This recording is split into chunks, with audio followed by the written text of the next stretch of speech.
Welcome to Notes from the Wilderness. I'm John Kirkwood. This is the place where those who have walked away from the altar can pull up a chair, grab a coffee and a bagel, and still reflect on those yearnings or curiosities that you still have. Um, you know, um, we kind of kickstarted this a few weeks ago after we left Church Without Walls.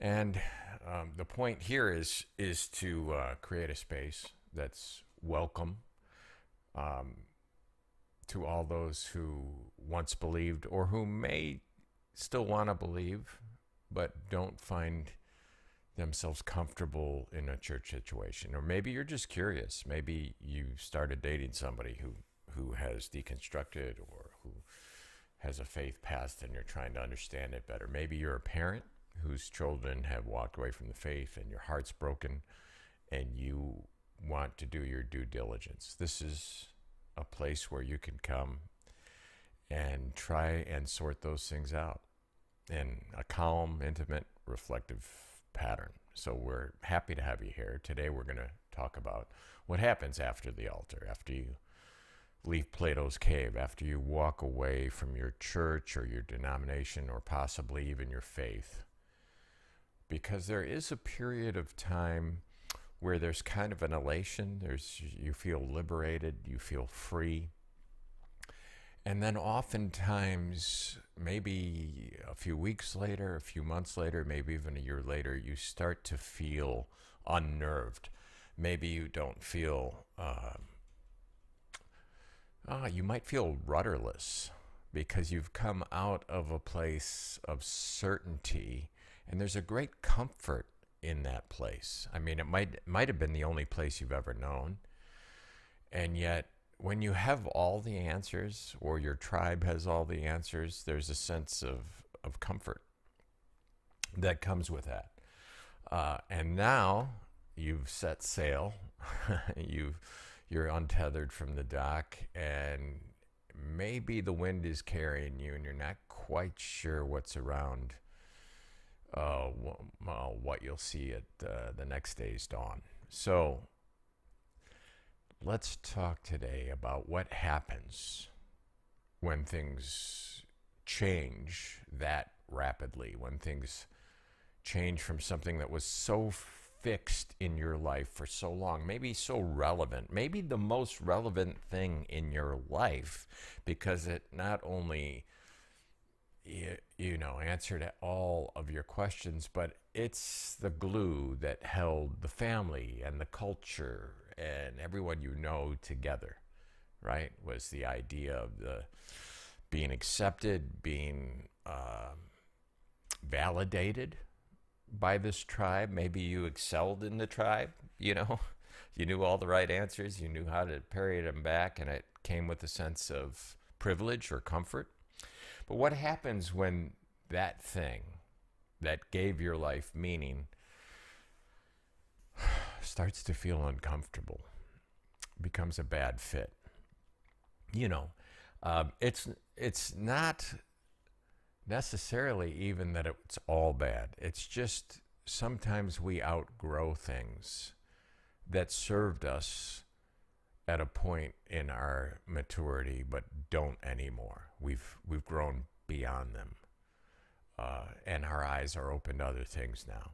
And yet there is some sense where there are some things that are bad that we're leaving behind.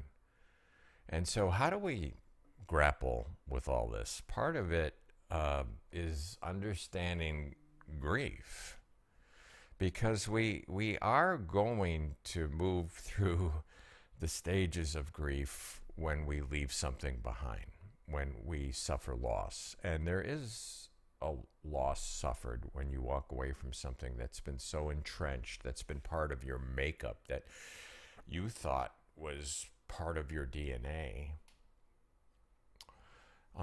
After all, something that's that important in your life, it's not like a sweater that you take on and off. It's not like Mr. Rogers' Neighborhood where you come in and you change shoes and you change your sweater and you're just fine, right? But maybe you've outgrown these shoes. Maybe now when you try to fit into the shoes, it's not quite a Cinderella experience, and the pain is so pervasive you feel like you have to cut off your toes to fit in this shoe now.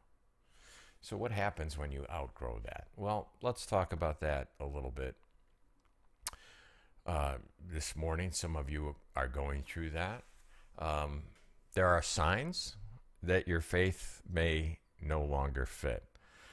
The language stops making sense. Now, my wife and I talk now, looking back last week through the rear view mirror. We talk about how uncomfortable things were in certain situations and the way people talked coming out of evangelicalism, and how it always made us feel uncomfortable. There was always a sense of discomfort. Maybe this is you. Not everyone who deconstructs is surprised by it. It's grown over the years. I remember talking to a adult Bible study group who admitted to me that they were very uncomfortable. Their whole Christian experience they've lived, very uncomfortable with the idea of penal substitutionary atonement and even eternal conscious torment. The idea that a loving God would keep people in existence and alive just to torture them for an eternity over not praying a prayer or just having original sin applied to them. So there are things that, let's face it, even when we read the Bible, there are really uncomfortable passages in the Bible that most Christians just ignore, or they set aside. They put in behind a piece of glass that says, don't break in case of emergency, right? So, but there are things that bothered us. The way certain groups are spoken of or treated, or the hypocrisy, or some of the judgmental nature of the cave or the tribe in which we grew up. There were contradictions that were present that were ignored. Your questions oftentimes went unanswered, or you get the side eye, if you brought them up. So the language may stop making sense. You feel more shame than love. You are actually embarrassed, possibly, by what you've grown up with because you've outgrown it, or you've measured it and seen it doesn't quite fit. I mean, it might be biblical, but it's not Christ-like. It's the opposite of Christ-like, right? And yet you struggle to have these conversations in that circle. Your questions get met with fear or silence. How many times has that happened to you where you've actually let your hair down in certain situations, maybe a small group situation, or maybe just in a personal one-on-one conversation with somebody, and you've brought up something uncomfortable, and all of a sudden the conversation stops dead in its tracks, right? And you could feel the judgment. You could feel the conclusion in the person's mind already rejecting you or putting you in a box. And these feelings become more and more common the further you come out of the cave. The closer you get to the mouth of the cave and leaving it. And sometimes you feel forced out. Now, some of you are still in the cave. I mean, you've left metaphorically. You don't believe in a lot of what is taught in your tribe, and yet you're trying to keep peace in the family.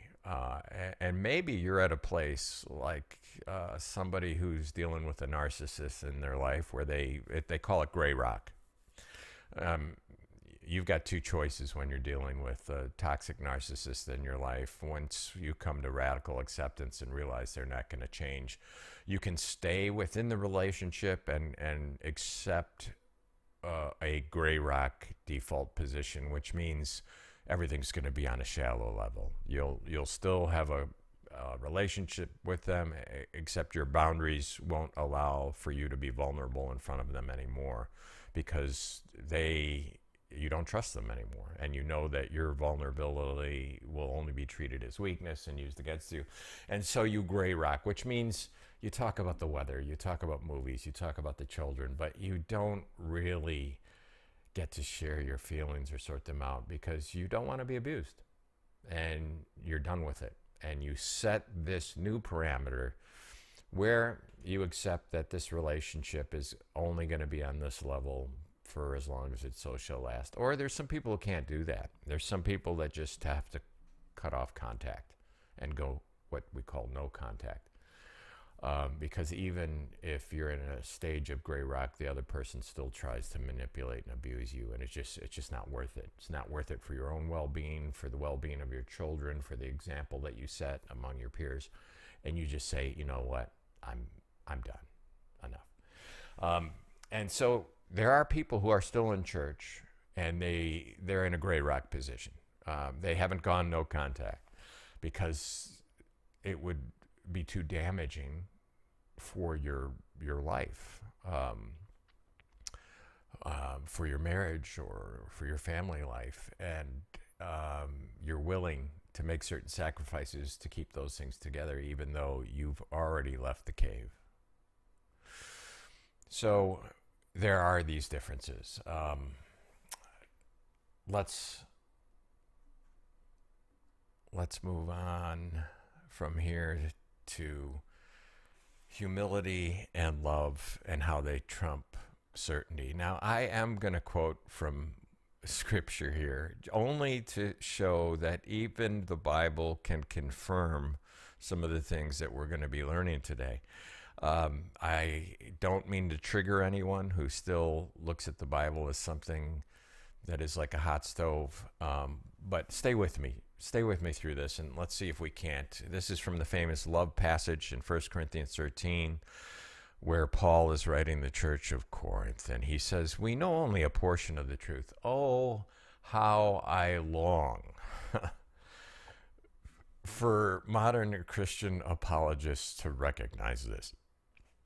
How many Christians do you find just uber annoying because they don't recognize this, or they do it with kind of a mealy-mouthed, false, self-deprecating way to say, oh, yeah, we don't know everything, but then they go on to tell you they know everything, and they have an answer for everything. And if they don't, they've got a book on their shelves written by some modern apologist who has an answer to every objection. And Paul, the writer of, about half of the New Testament, says, no, that's absurd. That's pride.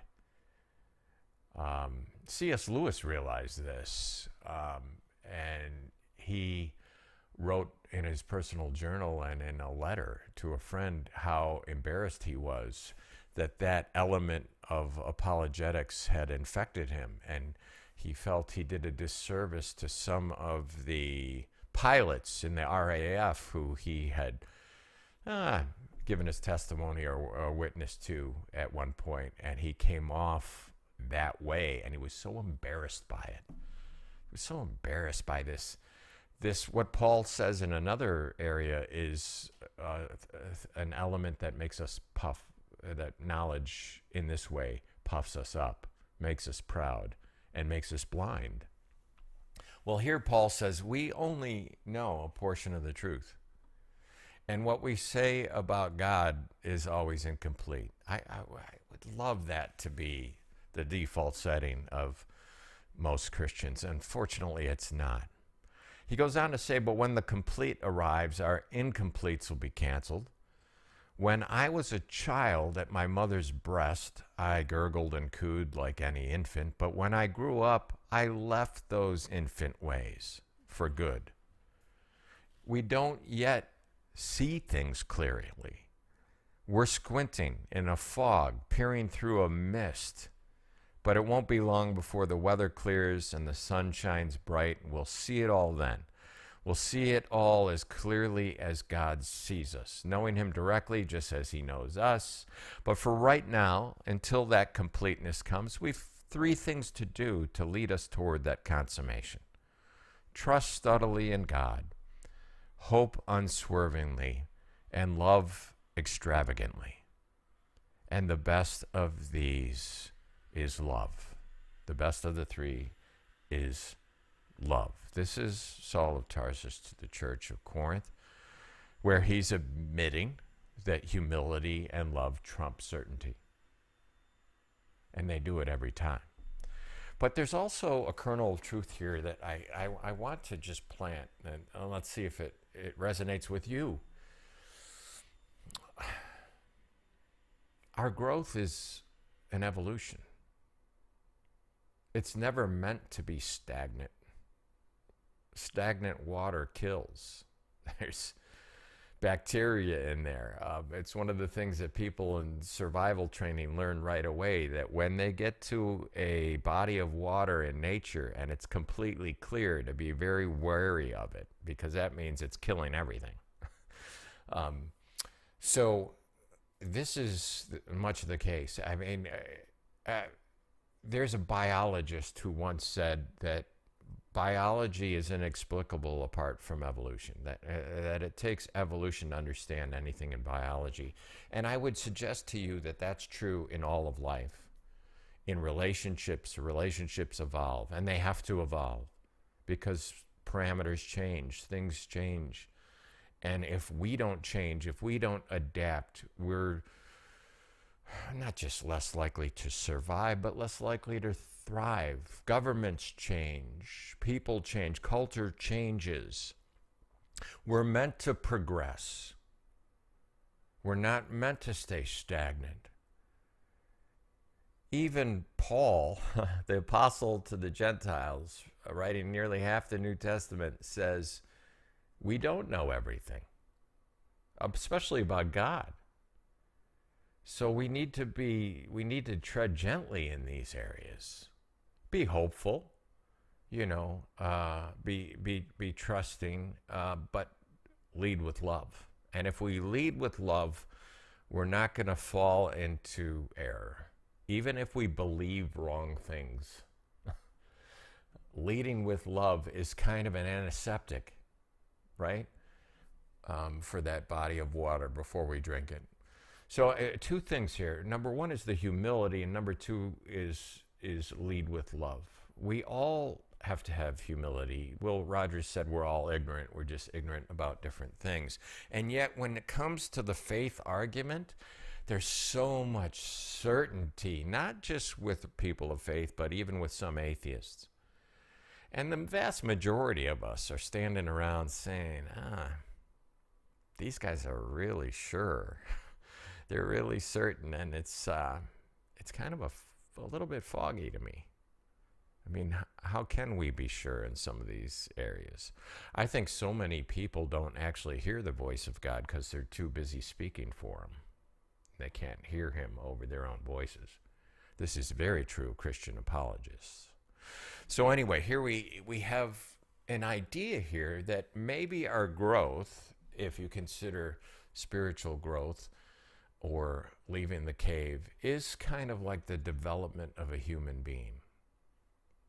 There's nothing wrong with being an infant, suckling his mother's breast. Something really awkward about that when you're a teenager or a grown adult, right? It's to be put behind us. We grow out of certain things that might have been the norm and might have been really important at the time that are no longer important. As a matter of fact, now would be a sign of maybe a mental disorder or something really out of place. Yet there are some things in our past that we don't leave behind because we outgrow them, but because they were bad. They were something that the tribe adopted from a primal mindset without enlightenment, without understanding. And so I don't want to act like everything that we're leaving behind was good. it wasn't. And many of us that leave the cave are kind of focused on those elements that are bad: racism, homophobia, this kind of elect understanding that, oh, of course we're saved, but everyone else is hellbound and hell deserving. There is so much that is contrary to human well-being and thriving and growth that we do have to unpack as we leave the cave. So I do want to make that point a little more clear. Let's move on. There is a sense of grief when we leave something, right? When we walk outside of the cave, if it is like maturing, we're walking towards enlightenment. We're walking toward the true, the good, the beautiful. And I said, there's an exhilaration to that. And then there comes a time where you feel alone because you've walked away from maybe everyone you know. Everyone's who's gonna be around the dinner table at Thanksgiving. To some people, if you're a Catholic Democrat Irish kid in Boston and you walk away from all that, you're just walking away from your not just your faith, but your culture and your neighborhood and everything that's meant anything to you. And certainly that could be traumatic to even the Jew or the Muslim who leaves the faith or who converts to another faith. There are consequences in this that could even lead to physical violence. And certainly funerals, whether metaphorical, I know Jewish people who their family has given them a funeral because they consider them dead now because they became Christian. And certainly some people have become dead because in the shame honor culture, it was such a dishonor to leave the faith that they were killed or harmed. And so, yeah, there's these extremes. But just for the everyday person that walks away, there is a grief. There is a suffering of loss. Now, we can see it two ways. We can see it as a maturing. Leaving the cave actually is like the passage through the womb, right? My father used to say, he used to talk about death and use life as an example of it. And he'd say, and I love this illustration, if I can borrow it here. He would say, he riffing on Paul's idea that in this existence, we're just in a tent. We're living in a tent. It's a temporary dwelling. It's not our permanent dwelling. Our permanent dwelling is in heaven with Christ. And I'm not going to argue heaven for you folks. Stay with me, atheists. But that's what we were made for. But we live through this period in a tent, and it's not the optimal, right? But it's necessary for this time being. And he says, picture a baby. He said, no human being is designed to stay in the womb. Although if we had a vote at the time when we're in the womb, we'd never vote to come out of it. It's comfortable. It's all we know. We get everything we need. Our meals are delivered to us.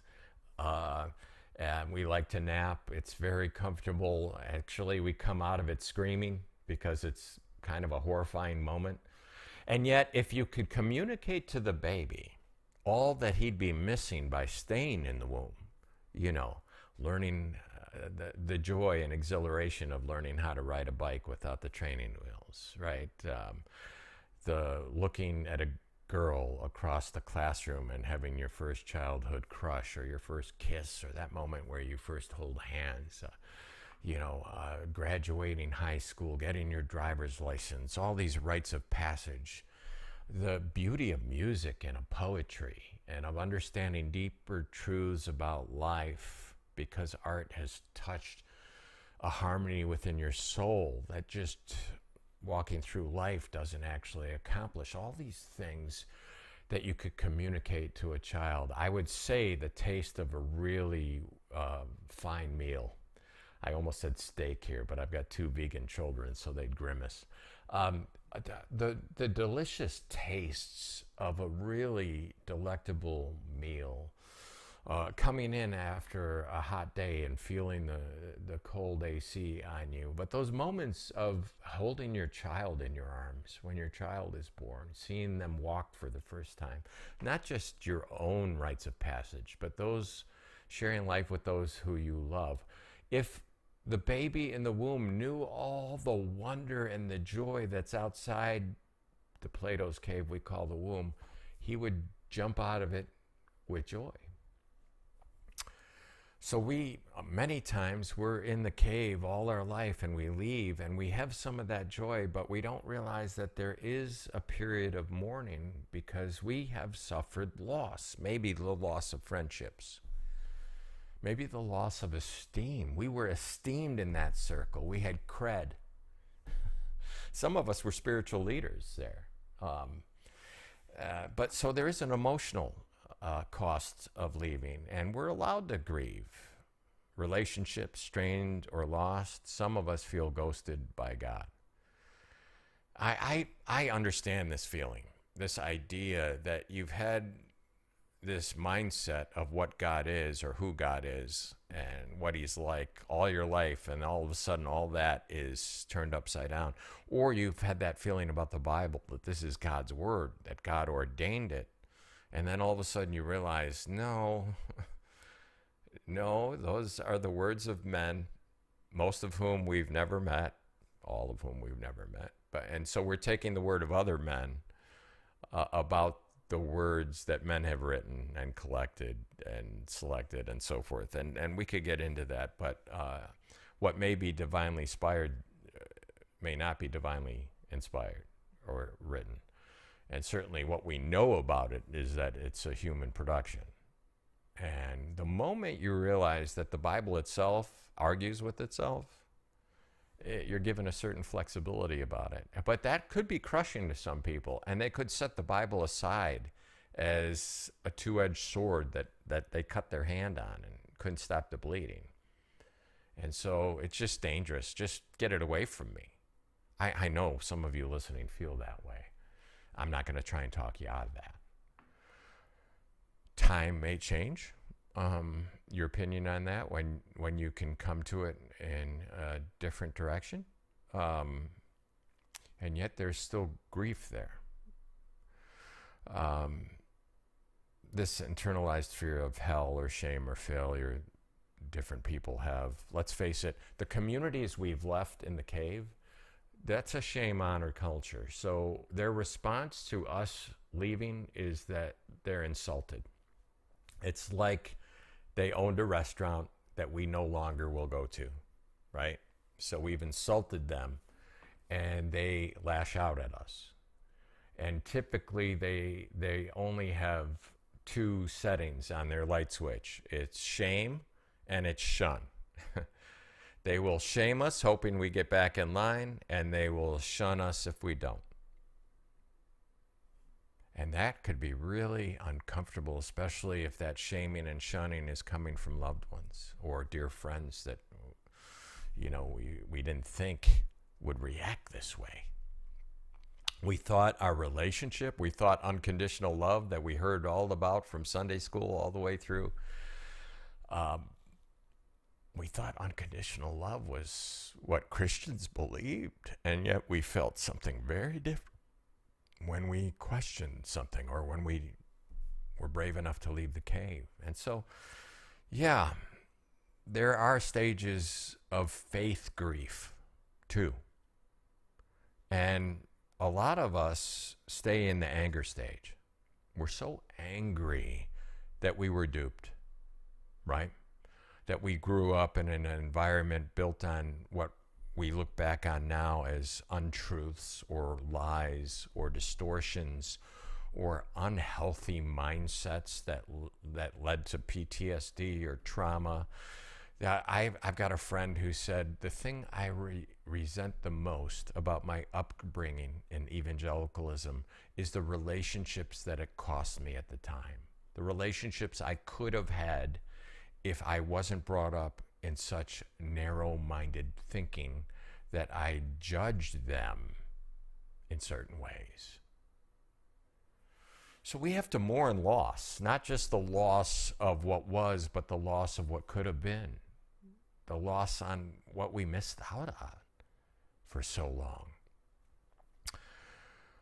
You know, Anne Lamott, one of my favorite quotes, the opposite of faith isn't doubt, it's certainty. And I think that's what the apostle was challenging here in 1 Corinthians 13. Let's move on a little bit. What's left after the altar? Some of us are only left, we're stripped of everything when we come out of that cave except our integrity and our curiosity. That's what has led us toward the true, the good, and the beautiful. It took courage to do this. Many people get to the door and they know what's behind them is wrong. They know it's harmful. They know, forgive me, in some cases it's bovine scatology, it's BS. And they don't stay just to gray rock. They stay out of fear. They stay out of cowardice because they've accounted for the cost of what it would mean to walk out that cave. And they don't want to pay the price. And the irony of this is most Christians believe that God is veracity, that God is truth, and that God is good, and that God is beautiful. And yet they forsake the true, the good, and the beautiful to stay in an environment that they know is false and bad and ugly. So it takes courage to be where you are, and I applaud you. And you should never stop applauding yourself, even when you're in the midst of this grief and you're questioning everything that you've done, because now the exhilaration and the liberation and the feeling of freedom and excitement that you're learning new things and that you have new opportunities in front of you and you're coming in contact with new communities that you weren't allowed to be in before, all that at times can wear off and can take a back seat to the loss that we feel when we get the side eye from somebody in the grocery store that used to be in our small group, or that we hear the gossip that's being spread about us, that the devil is having his way. And so I've had family members call me saying that former parishioners have said it's the devil that got to me, and I'm inspired by the devil now, and that's why I'm leading people astray. And these family members have told me this kind of like, in a shaming, shunning way, like, maybe you should rethink, like the Jedi thing, maybe you should go home and rethink your life. They think that's what they're doing when they're actually just shaming and shunning. So there is these effects. We have our integrity. We have our curiosity. We have a love that transcends tribe. These are worth leaving for. They are. If you truly believe in unconditional love, if you truly believe that God loves everyone, even those in the far country, you truly believe that, then you'll be about your Father's business. Even if you don't believe in God anymore, you can be in the pursuit of the virtue that the ancients called the true, the good, and the beautiful. And that transcends your background, your tribe. Examples of rebuilding. How do you rebuild something? Well, your practices change. Your Sundays are free now, right? Your Wednesday nights or Thursday nights, all the time and investment you had in that old world, you've got time to fill up now in the new world. How are you going to do it? Well, some of us need to build new practices and have new habits, and journaling should be at the very top.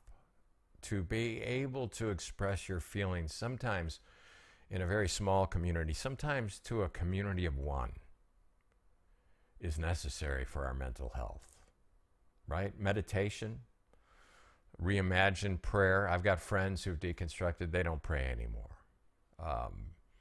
The song Daddy Doesn't Pray Anymore by Chris Stapleton is a really moving song. I still do pray. I know some of my friends who have deconstructed, they don't. But prayers are very different when you've walked out of the cave. Very, very different. Most of mine are gratitude and wonder and awe. And I think that's great. You know, I still pray with my dog every day before she eats. There's a new language for the divine. You recognize the divine in bigger places. For those of us who still do recognize the divine, we realize that the God that created the universe isn't just consumed with a little patch, with one planet in his universe, or one species in his universe, or a little patch of land called Israel. You know, the God of the universe is bigger than the God of Abraham, Isaac, and Jacob. That was a tribal God. And so when you come to realize that, then you begin to see the divine in places other than just the Holy Scriptures. You can find the divine in Dr. Seuss, in J.R.R. Tolkien. You could find the divine in places that you'd never expect it when you just lived within the confines of the cave. So you find community beyond the walls. In John 20, Jesus welcomes Thomas's doubt with touch the wounds.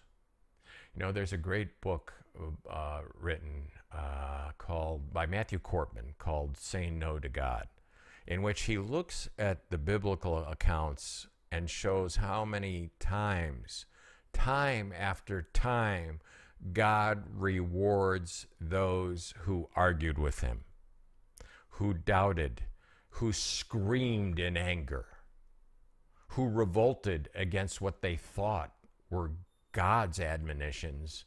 And when they wrestled with God, they found out that they weren't God in the first place.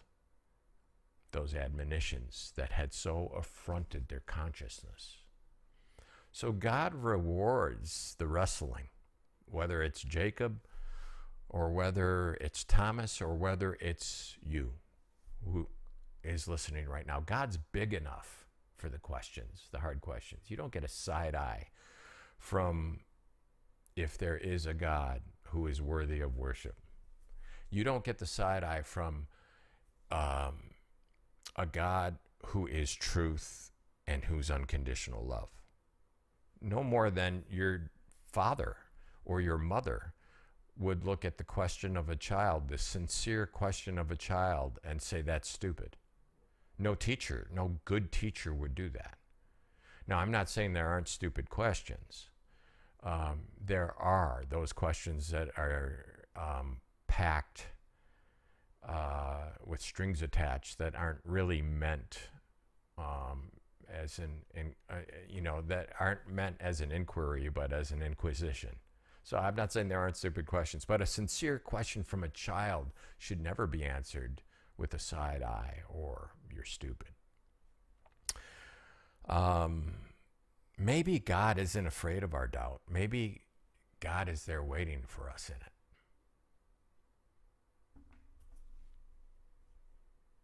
I don't know. Just I'm running out of time here, so let's see if we can't wrap this up. Let's see if we can't wrap this up.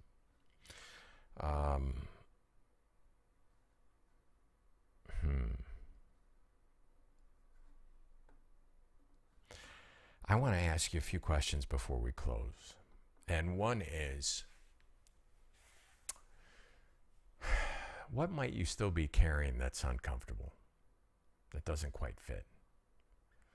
I used to love to watch Chris Farley on Saturday Night Live, and he did one skit, actually on a number of occasions, a fat man in a little suit, where he, as a big man like myself, would put on a small coat, and then eventually it would rip like the Hulk. it just looked funny as he'd try and put this little coat on that really didn't fit. How many of us are walking around looking like that? How many of us are walking around and our feet are killing us because these shoes we've outgrown? What might you still be carrying that's not a good fit anymore? Now listen, I will say this to you. You might have a whole new set of clothes. And you might be going back to the cave for validation, but they're not going to like your new wardrobe. They're just not. So if that's the case, I would implore you to develop a gray rock understanding of what's behind you in the cave and not go back for validation, because you're not going to find it in a shame honor culture. Not unless you're obedient. And you've outgrown the idea that you're going to be obedient to things that are going to cost you. Cost that will be taxing to your integrity, to your conscience as a human being, that would challenge the profile that you want to set as an example to your children and to your peers, to your neighbors. You know, there's a point we get to where we can't truly love our neighbor as ourselves if we stay in the cave, because it wasn't love back there. It was judgment, it was hostility, it was superstition. It was a lot of things, but it wasn't love. And that's why you're here. And I'm grateful you joined us. So let's reconvene next week. Now, next week is a tough one.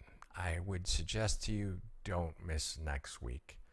Next week, I'm going to share a note from the wilderness that's written to the whole world as one voice among many from Americans who are living through a very dark chapter of American history. And we'll cover that next week, and I'm glad to have you here. Until then, be proud of yourself. You've come a long way.